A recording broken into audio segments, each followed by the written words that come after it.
미국은 한미 정상회담에서 문 대통령과 바이든 대통령이 미 행정부의 실용적 대북 전략을 긴밀히 논의할 것이라고 밝혔습니다.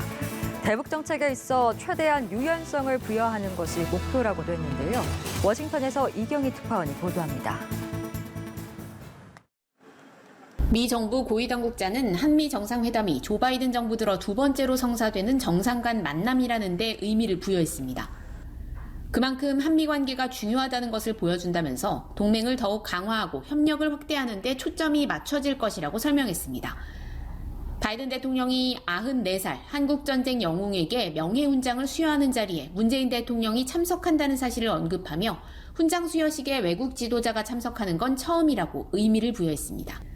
회담에서는 지역 안보, 보건, 북한, 신산업 등 다방면에서 폭넓고 깊이 있는 논의가 이루어질 것이고 특히 대북 공조 방안에 상당 시간이 할애될 것이라고 밝혔습니다.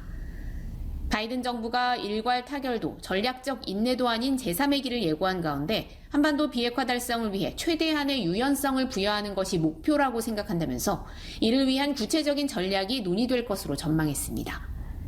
한국 정부가 희망하는 종전선언 등이 성사될 수 있을지에 대해선 현 시점에서 언급하기 어렵다면서도 북한을 대화로 이끌 수 있는 방법을 모색하는 데 초점이 맞춰질 것이라고 강조했습니다.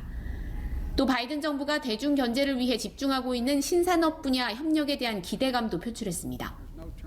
특히 문 대통령의 이번 방미에 경제인이 대거 동행한 것이 바이든 대통령의 협력 요청에 강력한 동참 의지를 보여준 것이라고 평가하며 시너지 효과를 기대한다고 말했습니다.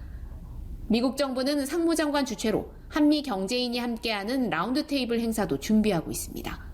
워싱턴에서 연합뉴스TV 이경입니다.